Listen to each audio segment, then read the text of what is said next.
सिद्धू मूसेवाले की मौत का सुन के ਉਹਦੇ कतल का सुन के बड़ा दुख होया, बड़ा अफसोस होया। मेरे हजूर फरमाते ने एक इंसान का कतल पूरी इंसानीयत का कतल होंदा है।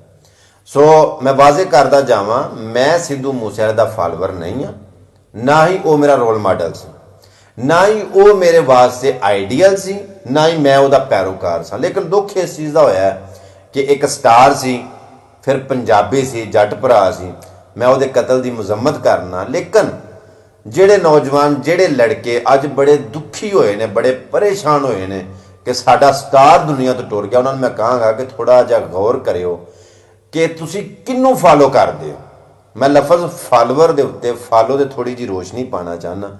जेड़े आते हैं कि असीं फलाने के फॉलोवर हाँ, फॉलोवर का मतलब होता कि असीं फलाने के पैरोकार, असीं उहदी पैरवी करने।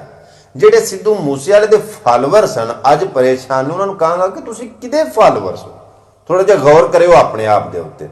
दूजे नंबर ते मैं ये कहना चाहां कि सिद्धू मूसेवाले का अपने मुल्क वास्ते, अपनी कौम वास्ते या खिते इलाके वास्ते कोई ऐसा किरदार नहीं सी कि उन्हें इंसानियत वास्ते या कोई भी ऐसा काम किया होवे जिहड़ा कि याद रखा जाए कि उन्हें बड़ा चंगा काम किया। उन्हें कोई चंगा काम किया या नहीं किया, उंज इन्ना मैनूं पता है कि सिद्धू मूसेवाले के गाने सुन सुन के ना ते मुंडे खराब बड़े होए ने।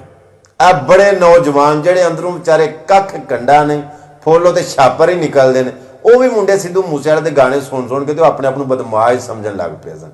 सो इस वास्ते उसका कोई चंगा किरदार इस लिहाज के नाल नहीं सी। लेकिन हसद की बिना ते ਉਹਦੇ मतलब जैलसी की बिना ते उन्होंने कतल कर दिता गया। वाकई ही काबिले मजम्मत है कि ਉਹਦੀ चढ़तल वेख के, ਉਹਦੀ चढ़ती कला ਨੂੰ वेख के ਜਿਹੜੇ ਉਹਦੇ मुखालिफीन सन ਉਹਨਾਂ ਨੂੰ कतल कर दिता कि कतल ਜਿਹੜਾ ਬੰਦਾ ਕਰਦਾ ਹੈ ਉਹ ਇਸ ਵਾਸਤੇ ਕਰਦਾ ਕਿ ਉਹਦਾ ਉਂਝ ਉਹ ਮੁਕਾਬਲਾ नहीं कर सकता ਤੇ ਉਹ ਚਾਹੁੰਦਾ ਕਿ मैं ਇਹਨੂੰ कतल करके ਇਹਨੂੰ खत्म कर ਦਿਆਂ। लेकिन इंज ਉਹ ਅੱਗੇ ਤੇ नहीं आ सकता, ਉਹ खत्म हो गया, लेकिन इंज ਤੁਸੀਂ ਤੇ नहीं ਅੱਗੇ आ सकते जिन्ना कतल किया। मैं ना एक गल इत्थे सुनाना चाहना। साडे कोल मिस्त्री लगे सन ते आंदे ने असीं शहर टुर गए फिल्म वेखण वास्ते। साडे सियालकोट दे विच एक बराम जी मोड़ है, उहनूं कोटली बहराम आंदे ने, उत्थे एक गुलस्तान सिनेमा हुंदा सी। ਉਹ आंदे ने असीं गुलस्तान सिनेमे फिल्म वेखण टुर गए ते सुल्तान राय दी फिल्म अहां वेखी ते वेंदियां वेंदियां रात दा काफ़ी टाइम हो गया। ਉਹ आंदे ने जदों असीं सुल्तान राय दी फिल्म वेख के ते सिनेमे चों बाहर निकले ना ते साडा दिल करे कि असीं बिला वजह ही किसी नूं कुट छड़ीए, किसी नूं मारीए। यानी कि वो अंदर बरछे कुहाड़ियां ते टोके ते वो गंडासे वेहू के आए सन ना, वो बड़कां सड़कां सुन के आए सन। तो आंदे ने साडा दिल करे भी असीं किसी नूं मारीए, किसी नूं कुटीए। आंदे ने सानूं लब्भा ते कोई ना, ते असीं रक्शे ते अगे बह के ते वापस पिंड आउणा सी।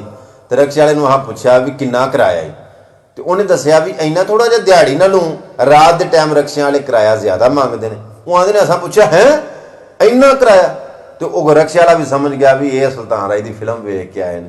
वो आंदे ने अगर वो अगू कोई भी गल करता ना रक्शे वाला तो हाँ उन्होंने कुट सुटना सी। यानी कि गाने सुन सुन के या इंज दियां फिल्मां वेख वेख के की मतलब तुसी किनों फॉलो कर दो। थोड़ा जा ख्याल करो, थोड़ा जा सोचो कि मतलब असी किनों फॉलो करने पे, किहदी असी पैरवी करने पे।